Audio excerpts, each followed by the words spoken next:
욥은 1장에서 첫 번째 이 참혹한 시련을 지나고 있는 모습을 우리가 지켜봤습니다.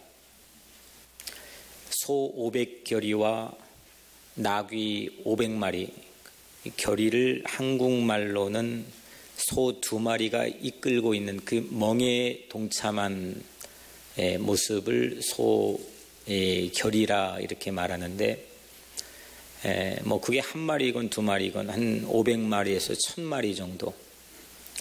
일반적인 미국 농가, 개인 농가에서도 많은 소들이 들판에 있는 것 같지만 세어보면은 100마리를 넘지 못합니다. 500마리가 한꺼번에 강탈을 당했다. 우리는 소가 한 마리만 잃어버려도 아마 우리 삶에는 심각한 도전을 우리 마음속에 제공해 줄 겁니다. 욥은 소 500결의와 나귀 500마리를 강탈당했습니다. 두 번째로 하늘에 갑자기 내리는 번개로 인해서 양 7,000마리가 무려 양 7,000마리가 한꺼번에 몰살을 당하게 됩니다. 세 번째로는 낙타 3,000마리가 강탈을 당하게 됩니다. 그리고 네 번째로 눈에 넣어도 아프지 않을 이 욥의 자녀 10명이 하나도 남기지 않고 10명 모두가 일시에 죽음을 맞게 됩니다.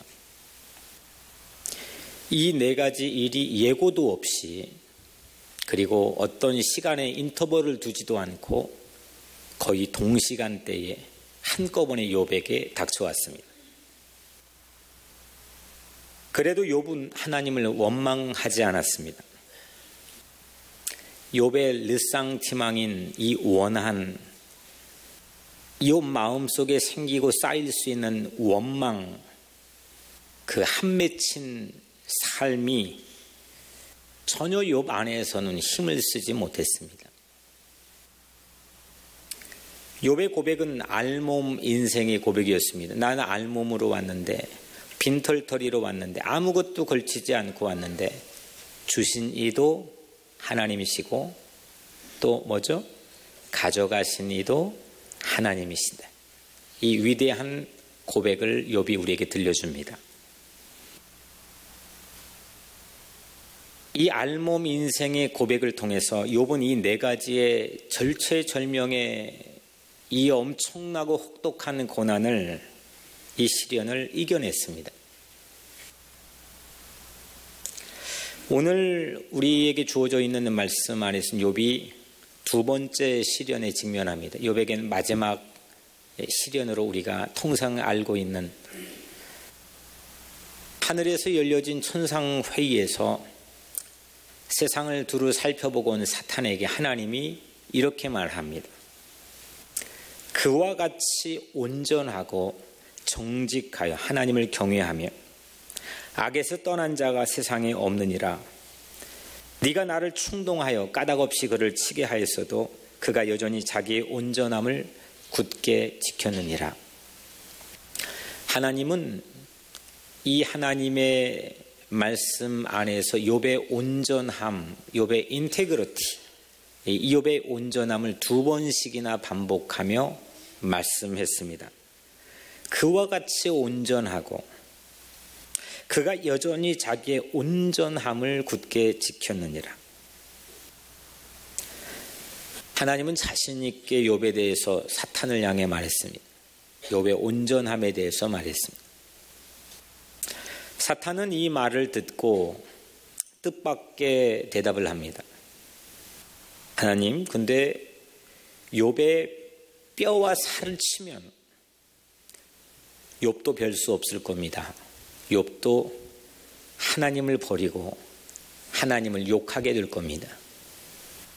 욥의 온전함이라고 하는 건 마치 질그릇 같아서 이 욥의 몸을 치면 산산조각 날 겁니다. 욥의 온전함은 무용지물이 될 겁니다. 이게 사탄의 반응이었습니다. 하나님께서 사탄에게 이 이야기를 듣고 욥의 생명만은 제외한 채 욥의 육체를 사탄에게 허용했습니다. 그때부터 욥은 발바닥에서부터 머리끝 최고의 정수리까지 온 몸에 종기가 났습니다. 아주 심한 악성 종기였습니다.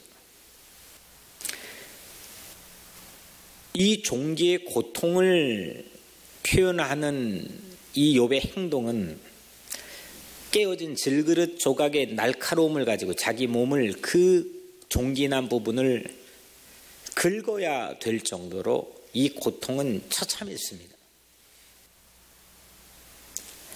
사람이 어디까지 참을 수 있을까? 사람의 고통의 한계선은 어디까지일까? 나는 어떤 부분까지 내가 인내하고 참아낼 수 있을까? 사탄은 욥의 건강으로 이 고통의 한계선을 급격하게 확장했습니다.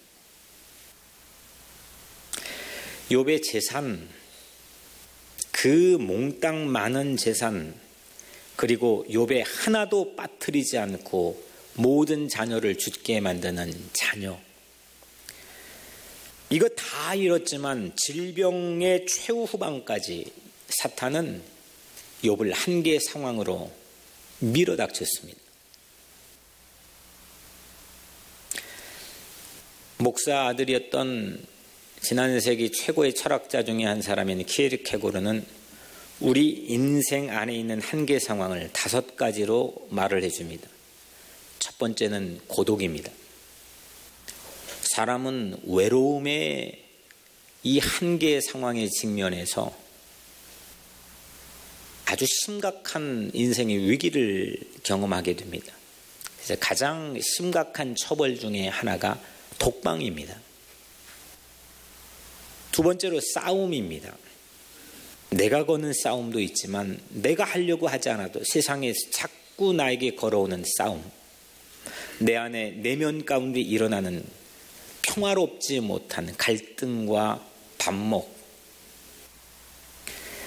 세 번째로 오늘 욥처럼 질병입니다.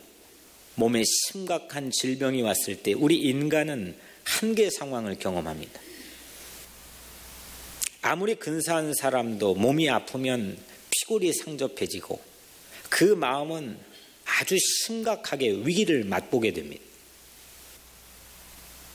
네 번째로 고통, 5번째로 죽음. 고독, 싸움, 질병, 고통, 죽음, 이 5가지 우리 인생에 주어져 있는 한계 상황은 시시각각으로 우리를 넘어뜨리려고 합니다. 그런데 키에르케고르는 이런 한계 상황보다 더 큰 한계 상황의 위력을 이렇게 고백합니다. 내 주변에 이 5가지 한계 상황에 대한 절망이 전부가 아니고 그 상황을 이겨낼 힘이 없는 자신에 대해 절망하는 것이 이 한계 상황이 가지고 있는 결정타라는 겁니다. 오늘 이 욥기 책은 인간의 한계 상황을 넘지 못하는 이유의 진단과 그 끊임없는 시도를 적나라하게 우리에게 보여주고 있습니다.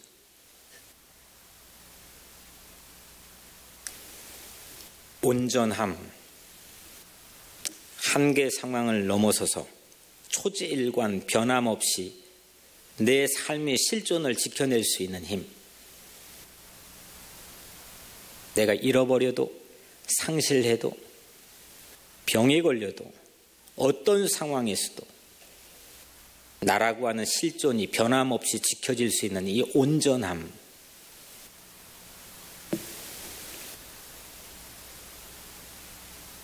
우리의 온전함은 한계 상황 이후에도 그 이후에도 굳건하게 흔들리지 않아서 초지일관하는 것보다 이 한계 상황이 갖고 있는 의미는 내 한계 상황이 무엇인지를 깨닫는 것이 지혜라고 성경은 우리에게 말씀합니다. 그 한계 상황을 넘어가는 것을 성경이 우리에게 가르치려고 하는 것보다 성경은 너의 한계가 무엇이더냐, 네가 서 있는 한계 상황의 자리가 무엇이더냐, 너의 한계는 무엇이더냐, 이 질문을 저와 여러분들에게 하나님은 성경을 통해 끊임없이 던지고 있습니다.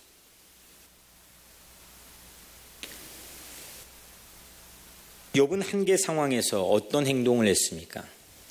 욥은 자기 이 육신마저도 만신창이가 되어버린, 칼갈이 찢겨져 버린, 스스로 자기를 자해하고 있는 이 참혹한 한계 상황에서 욥이 뭘 했습니까?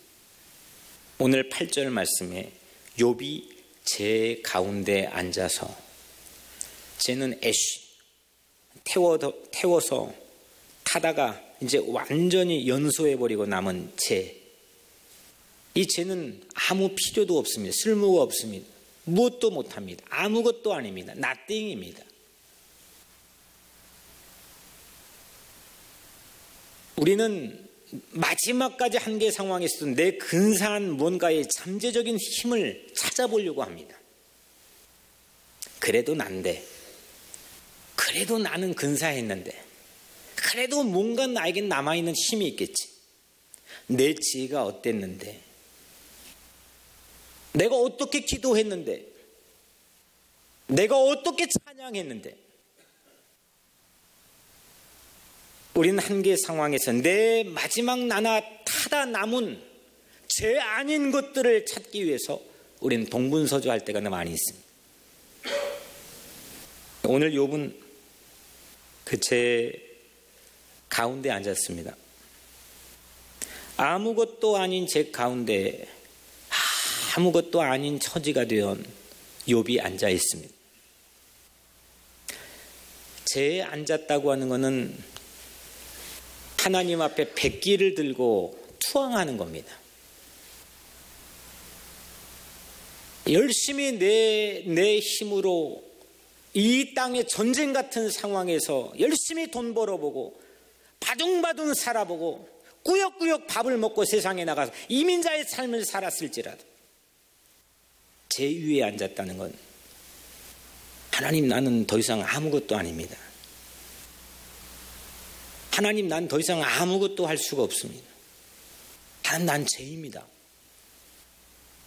하나님 앞에 투항하는 겁니다. 항복하는 겁니다. 이스라엘 전통에서 가장 전투적인 자세가 제 위에 앉는 겁니다. 무기를 들고 대열을 맞춰서 적군과 싸우는 어떤 대열보다도 제 위에 앉는 것은 자기 생명도 생각하지 않고 아무것도 아닌 자기가 하나님 앞에 백기를 들고 투항하면서 가장 전투적인 삶의 자세로 서 있는 것이 이스라엘 전통의 제 위에 앉는 겁니다. 나의 시험을 사람 앞에 인정하며 하지만 그대로 자포자기할 수 없다고 하는 연약한 자가 갖고 있는 영적인 전투 자세가 제 위에 앉는 것입니다. 이 모습은 바보처럼 보여질 수 있습니다. 아무것도 안 하니까, 아무것도 할 수 없으니까 바보죠. 바보 멍충이입니다. 아무것도 안 하겠다는 겁니다. 한계 상황에서 인공지능 로봇을 만들고 생명공학을 일궈내고 우주에 도전하는 우리 같은 세대에서 이 모습은 비상식이고 바보의 모습입니다. 실제 욥의 아내가 그랬습니다. 너 바보구나. 네 온전함을 빨리 거두고 하나님을 욕해라. 그리고 죽어라. 그게 훨씬 낫다. 넌 지금 바보다. 실제적으로 실상은 욥의 온전함을 두고 볼 때 이 책 42장의 이 책 안에서 이 욥의 온전함은 처음은 창대했습니다. 1장 2장에 하나님을 조금치도 원망하지 않았고 입술로도 범죄하지 않았습니다.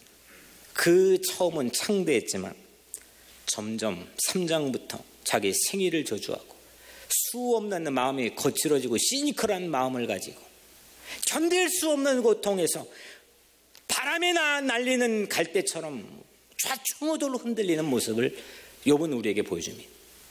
실제 욥의 온전함은 처음은 창대했지만 나중은 점점 미약해져 갔습니다. 점점 욥은 날카로워지고 불평하고 자기의 생일조차 저주했습니다. 제가 처음에 여러분들에게 여쭤봤던 질문을 드리겠습니다. 마음으로 한번 대답해 보시죠. 재난은 우리에게 닥쳐온 한계 상황을 제공하는 이 재난이라고 하는 것은 사탄의 계획입니까? 하나님의 계획입니까? 한번 그냥 입을 소리내서 말해보면 사탄의 계획입니까? 하나님의 계획입니까? 사탄의 계획이죠.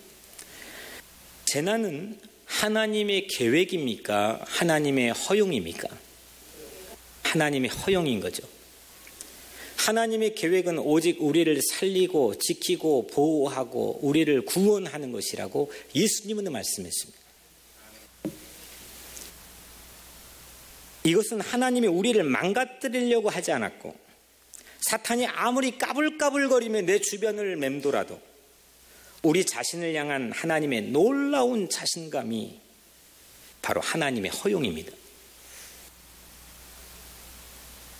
하나님의 자신감은 그런데 욥의 탄탄함에서 오는 게 아니었습니다. 욥이 근사해서 기질적으로 신앙생활을 잘할 만한 사람이어서 저 사람은 신앙적인 가문의 배경의 내력 자체가 워낙 탄탄해서 저 사람은 흔들리지 않을 것 같아서 하나님의 자신감이나 욥을 향한 하나님의 이 욥의 온전함을 말할 때는 거기에서 온 게 아닙니다. 거기에서 오면 우리는 너무 억울합니다. 너무 불평등합니다. 너무 차별이 많이 있습니다. 하나님의 허용은 결국 우리의 파국이 아니라 처음부터 끝까지 변함없이 신실하게 초지일관 절개와 지저로 나를 지켜주시는 하나님의 온전함의 능력인 줄로 믿으시길 바랍니다. 결국은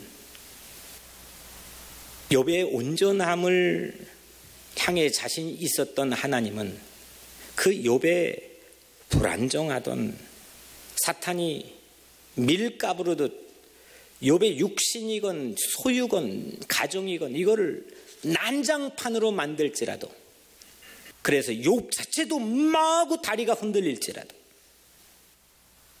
그 욥을 붙들고 지키고 살리려고 하는 하나님의 온전하심이 하나님 마음속에 욥을 향해 자진할 수 있는 가장 중요한 이유가 되었습니다.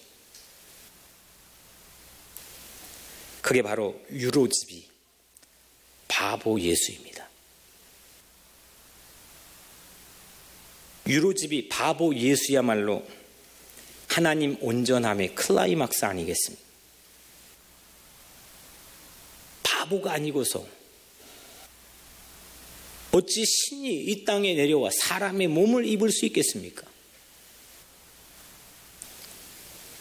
바보가 아니고서 어찌 하나님의 아들이 말구유에 태어나 첫 번째 자기 처소를 삼을 수 있겠습니까?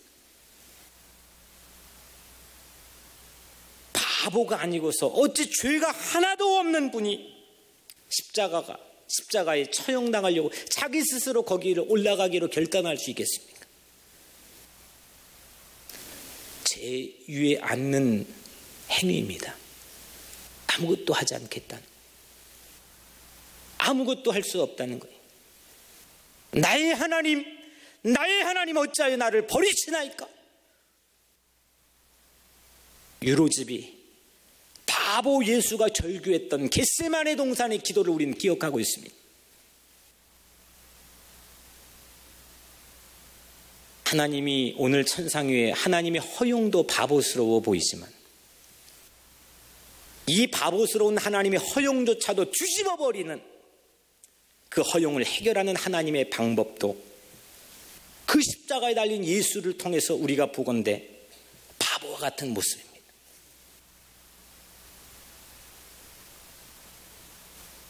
하나님은 오늘 말씀을 준비하는 제 마음속에 공교롭게 사탄의 이 말에서 말씀의 핵심을 깨닫게 했습니다. 오늘 4절에 사탄이 여호와께 대답하여 이르되 가죽으로 가죽을 바꾸오니 사람이 그의 모든 소유물로 자기의 생명을 바꾸올지라.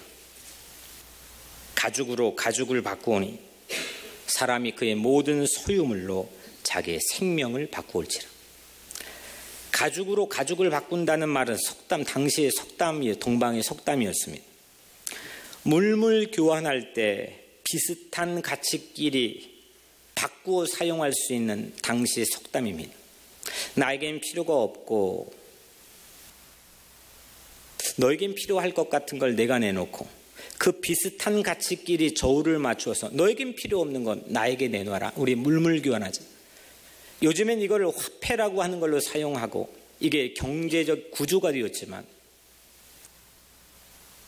가죽으로 가죽을 바꾼다는 것은 비슷한 밸류, 가치가 있는 것끼리 맞바꾸는 겁니다. 사탄은 생각했습니다. 내가 저놈 건강을 무너뜨리면 저 욥의 온전함을 내가 맞바꿀 수 있다. 내가 취할 수 있다. 내가 저 욥이라고 하는 사람의 몸을 치면